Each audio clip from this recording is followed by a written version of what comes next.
Hey, yo, welcome to the second episode of Adventures with Aggies Bouncing Around, brought to you by Coco's Coffee House. So today we're featuring Batouly Camara. She's a UConn women's basketball alum. She currently plays professional basketball in Spain, and she's the founder of Women and Kids Empowerment, also called WAKE, which is a nonprofit that's helping to teach kids and women about life skills and done through basketball, which is really cool. So please welcome Batouly. Batouly, how are you doing today? I'm doing well. How are you?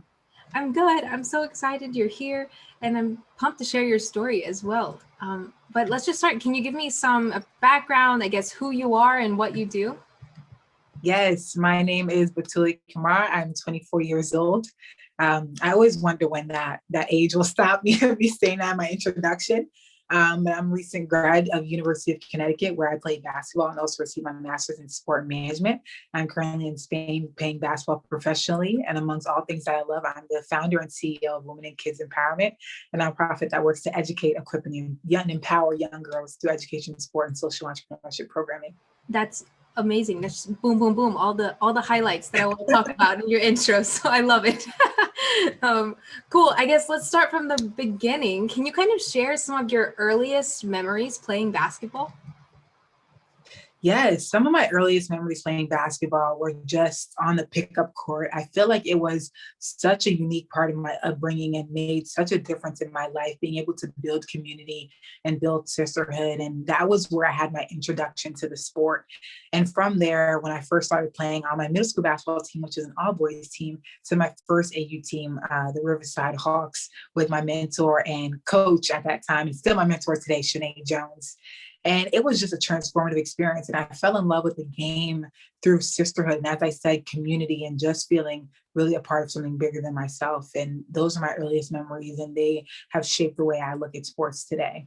Definitely. I think that kind of community and stuff is definitely what has kept everybody together in the last year and all the craziness and stuff that's happened. I think that's such a huge part of the sports industry that's unique to sports, having the teamwork and the discipline and the community that you're talking about. So I love that. I love it. Awesome. Let's go to UConn. So why UConn? I guess how did you end up there? God. No, UConn was an absolute dream school of mine. When I first started playing basketball, I really looked up to Maya Moore. And above all else, I love the culture that they created there and the amazing players that came from there. And the work that they did after they left UConn was what impressed me the most. And so throughout my, college decision and process, it was an absolute pleasure and honor to be recruited by UConn and then to go there for the past 4 years and to learn and to grow so much. But it was consistently that first and that journey to UConn at a young age to when my time there and choosing that school, which was the culture and the legacy and the amazing women who had been at that program. And of course, the amazing coaches who are still there today. Awesome. Can you tell me some of your highlights, I guess, from your years there? I know lots of awesome things went down. But yeah, can you just give me a few of those?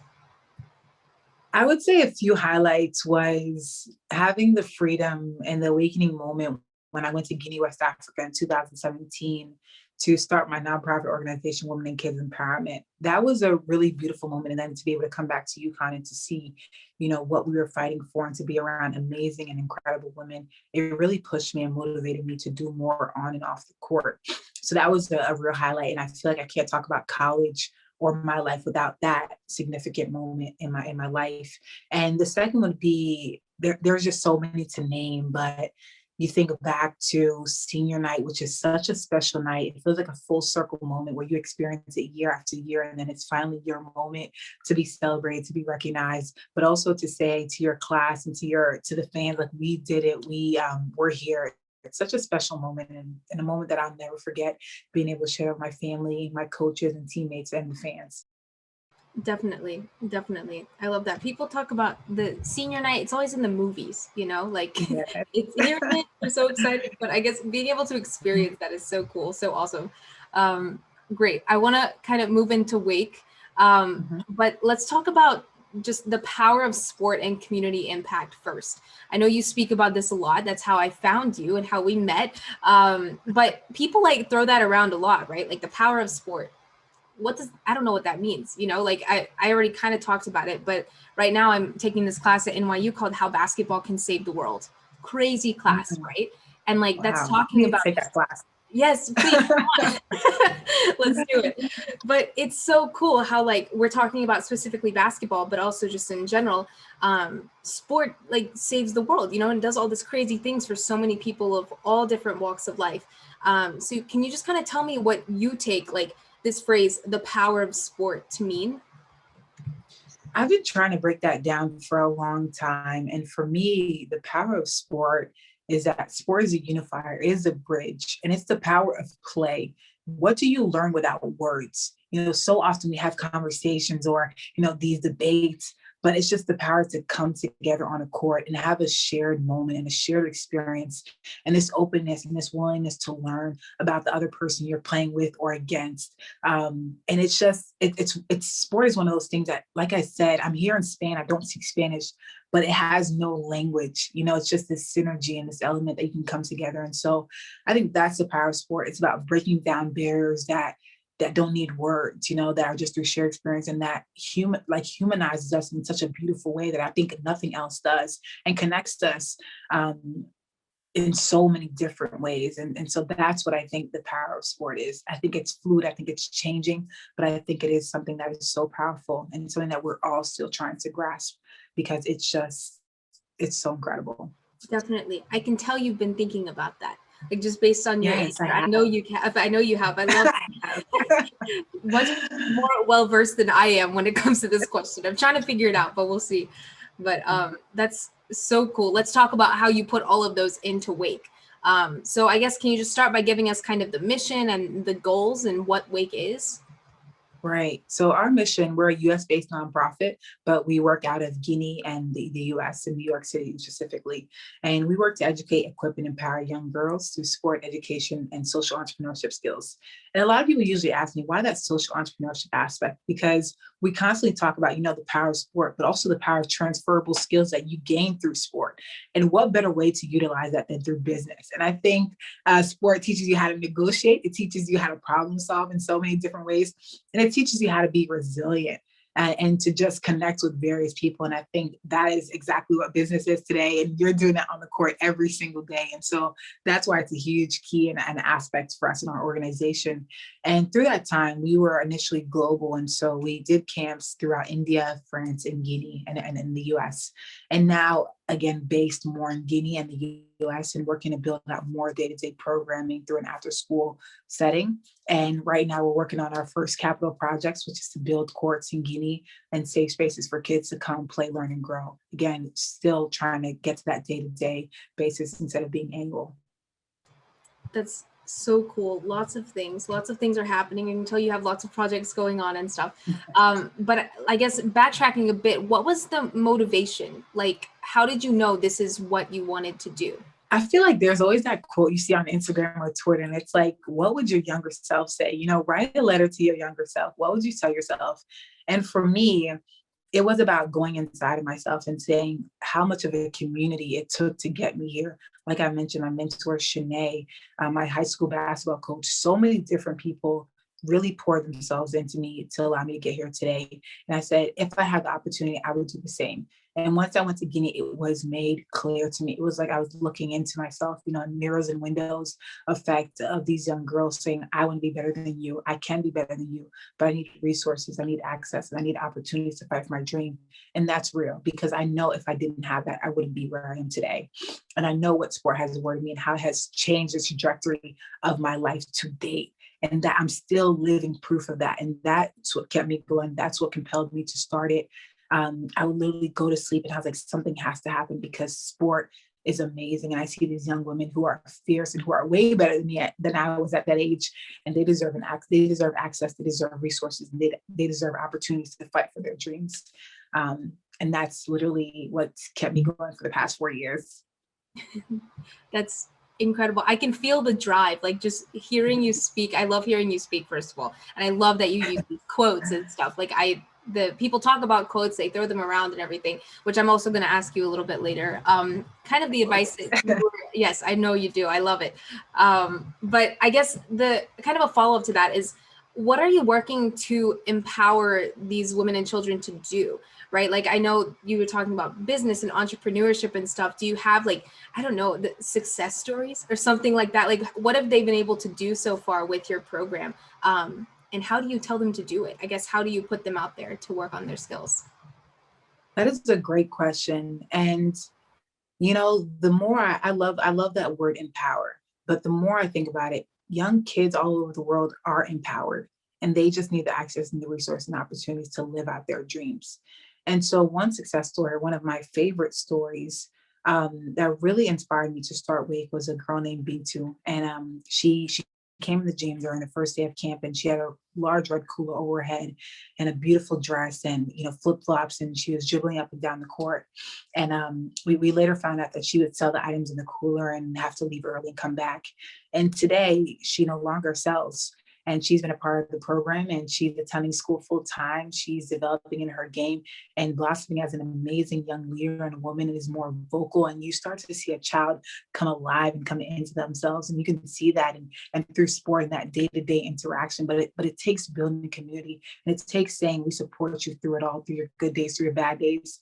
And support is not always, you got to pound it back. Sometimes it's tough love, but you get that through sport, but you also get that reassurance that we're in this together and that children never feel alone in their journey. So that's an amazing success story, one that I keep thinking about and want so much more for her, as she was one of the girls who said, I'm better than you. And I think you are, and you deserve the opportunity to fight for your dreams every single day in these spaces. Definitely, definitely. That's an awesome story. I'm still kind of like soaking it in, I guess.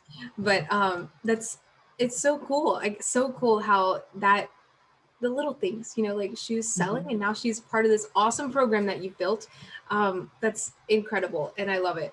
But I guess, can you kind of talk about those projects that you're working on now and how your group and the people involved are helping, whether it's building these courts like you're talking about, and just what are you focusing on right now? At the moment, as I mentioned, as I was an undergrad and going to Guinea in the summer and going back to school, it was more of an annual program that happened in the summer and through basketball camps. And now that I've graduated and have a bit more time and flexibility, my heart is to make it a day to day, because it wasn't in the one time, summer events or camps. It was in the day to day interactions that made me who I was. And just being able to award that to those kids is amazing. And in Guinea in particular, there are a need, for courts and for these safe spaces for kids to learn, grow, and develop. And that is our goal, to provide them in two different locations where there's a huge demographic of kids, and being able to provide these spaces for them and then provide them with full-time coaches to be there on the ground to provide that day-to-day interaction. And like I said, that's where you really, begin to measure these success levels and see the development and growth of the kid. And the camps are important and we will continue to do that. But I think the day-to-day is just so crucial. For sure. Yeah, no, day to day, I think schedule and routine, like just things like that, they've become so much more important in this last year as well, just with everybody kind of stuck at home, depending on where they are, and just trying to figure out what they can do and how they can help other people just from having that kind of regular schedule of things, which is huge. And I think that's great that y'all are prioritizing that. But just a few more kind of, I guess, not random questions, but just questions that I've been wanting to ask you for a while. But you already mentioned this as well. But what is your why? I guess this is just another way of asking, like, why did you start Wake and how is it going and stuff?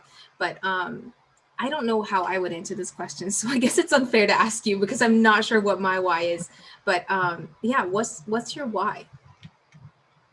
I was recently asked this, and I'm so thankful that in my heart, I feel like I had a why before Wake, and Wake was the manifestation of the why.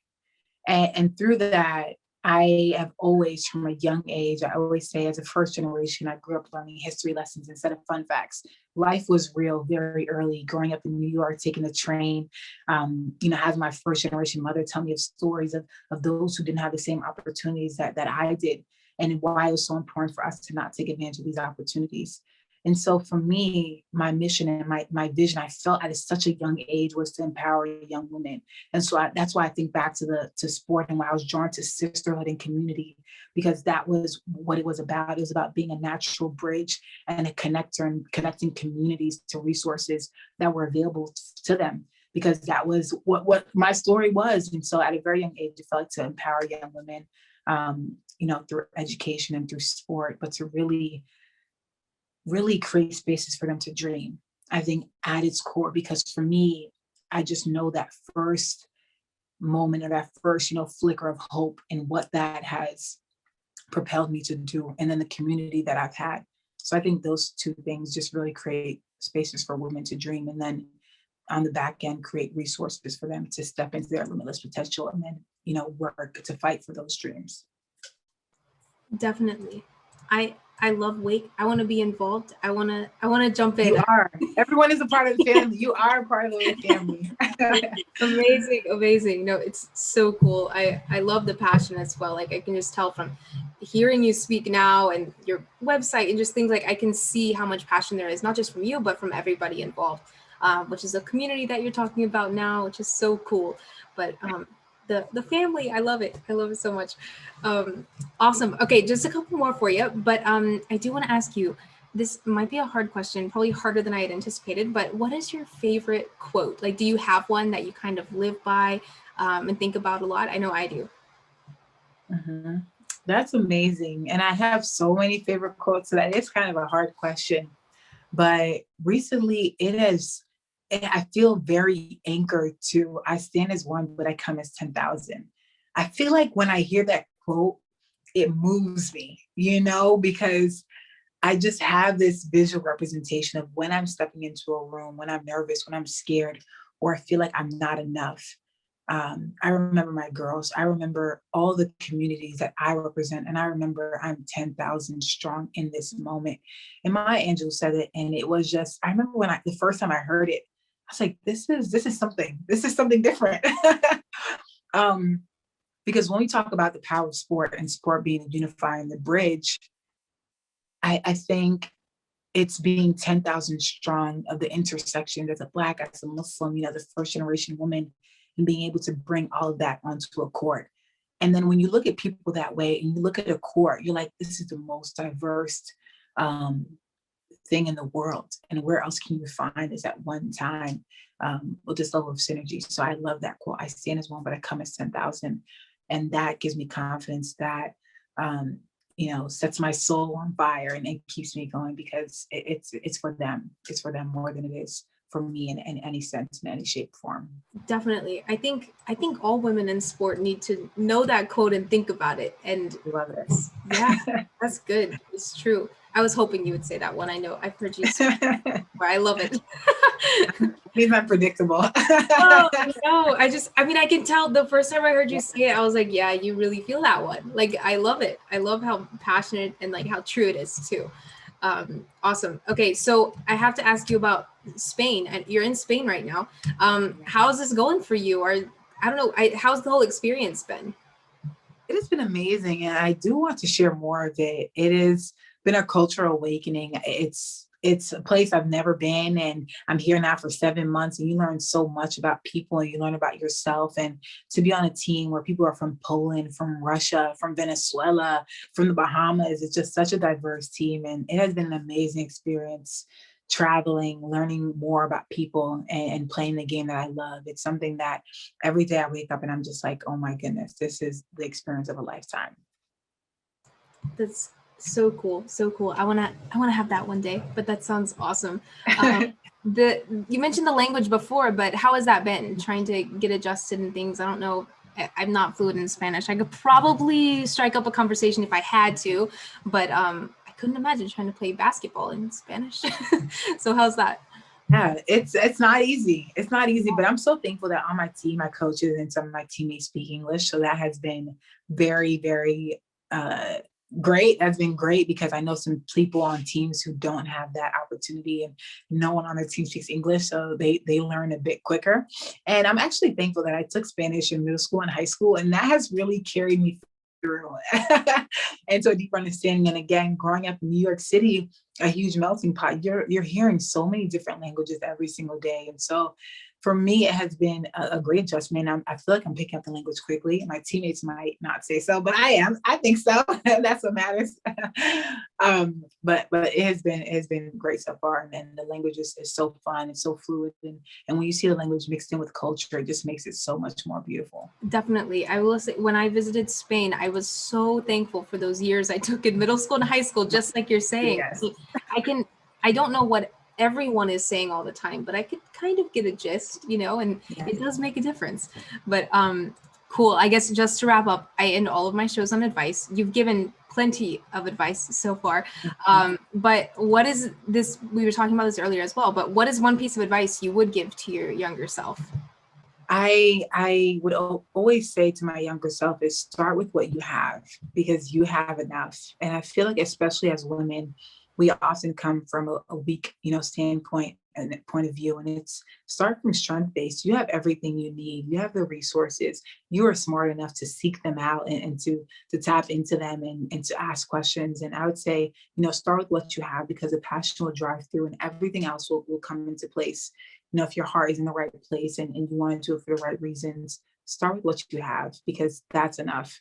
And even with weight, there are so many moments where I was like, I don't have this, I don't have that, I don't know this, I don't know that. Do I have these hard skills? Do I have these soft skills? And I had an amazing mentor who just said, start, just begin. And how many times do we know that's the hardest part? And when you just do it and you watch the cards unfold, things usually happen even better than planned. And that's always amazing and super rewarding. Definitely. Just start. All you need is the push, the push, Just do start, it. Jump do in, it. figure it out.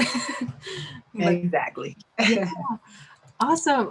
So wrapping up here, but how can people find you and Wake and how can they get involved? Yes, so we are on everything. So but please, at the moment, please visit our website at www.wake-academy.org. And we're also running a crowdfunding campaign. You can find that on our LinkedIn, where that's just Women and Kids Empowerment. And on our Instagram, that's at Wake, Women and Kids Empowerment. You can search that in the search engine. And for myself, at Tooley, Toollyyy. And you'll definitely be able to see everything that we're doing there and follow. And please, if you feel compelled when you're listening to this, be a part of the family, join. We are here with open arms and really excited about all the work that's going to happen. I'm excited too. I'm so excited. I love all that you're doing. But Batouly, thank you so much for coming on, sharing your story and all the awesome stuff that you're working on right now. But I'm super thankful for your time and I can't wait to put it out there. Thank you so much. I appreciate it.